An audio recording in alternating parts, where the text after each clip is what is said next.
Hey guys, so I've been playing around with the Nokia 8110, the Nokia 5310 and the Nokia 2720 Flip for about 2 weeks now, and it's been absolutely great.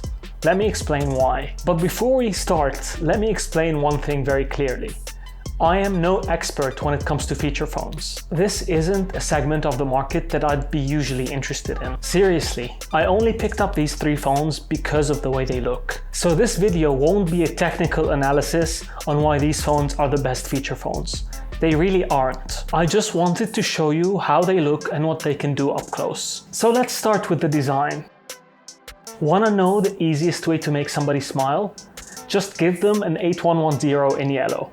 The phone looks awesome, and the yellow really makes it pop. It's made out of this smooth matte plastic finish, which makes it feel like a toy, but that's just a part of its charm. The sliding mechanism is also super satisfying to play around with.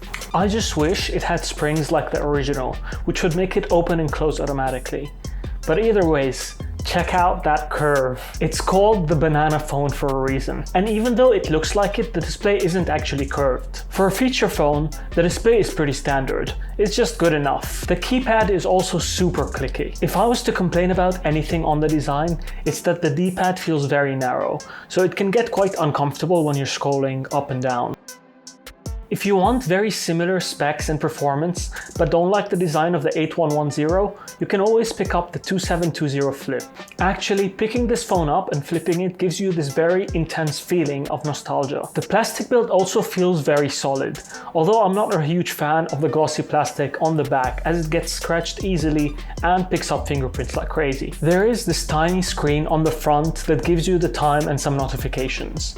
Pretty cool. Flip it open and you'll be impressed by how nice these buttons feel to press. The display is mediocre as you'd really expect, but you really don't care. I for one would love to see this form factor running Android with a big touchscreen on the inside. It doesn't have to be super expensive or have the latest specs, but I can see a lot of people picking it up for its novelty factor, especially if it costs around $250. Imagine that. The 5310 isn't as special to look at, but it's pretty cool in its own way. I'm a huge fan of the matte white plastic finish, and I really like the contrast with the red accent color on the edges of the screen. These bright red accents, by the way, house the music controls, which is a throwback to the original model. The phone also comes with 2 front-firing speakers, in case you miss the 90s vibe of annoying your neighbors and people on the bus with your tunes. Their output is loud, even if it's insignificant, as most modern smartphones have better loudspeaker performance with just 1 speaker at the bottom. The buttons are awesome though, very clicky and very satisfying to type on. I really miss this feeling. You might have heard about people complaining about how slow typing was back in these days, but honestly these people are liars. Auto-predictive typing on the T9 keypad was really awesome and quite fast. It's a shame that this amazing ability has almost been completely forgotten. What's the biggest omission on this device? Lack of Wi-Fi. Why? You know what's really nice?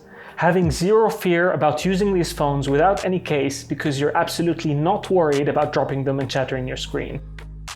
These phones might be feature phones, but they run on very different operating systems. The 5310 runs on Nokia's own S40 operating system, while the 8110 and the 2720 run on the much more advanced KaiOS with its own app store and all. From a usability point of view, I much prefer the simpler S40 interface. It's easier to use and feels a bit quicker, despite requiring much slower internals. But from a modernity point of view, KaiOS is a much more capable operating system.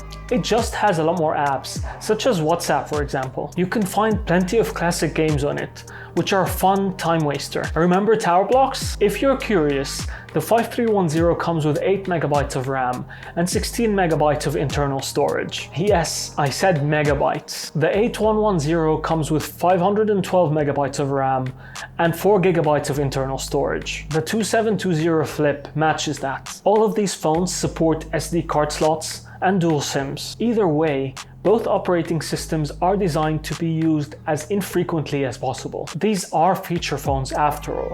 And in a way, that's great. These phones force you out of their tiny screens and onto the real world. I personally like that.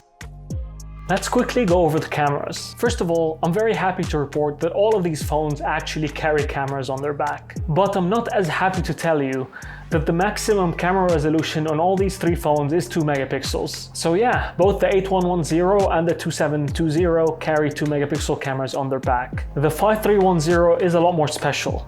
It carries a VGA camera. For those of you who aren't old enough to remember, this accounts to about 0.3 megapixels. But honestly, what were you expecting? Anyways, here are a few samples for you to judge the amazing photo quality.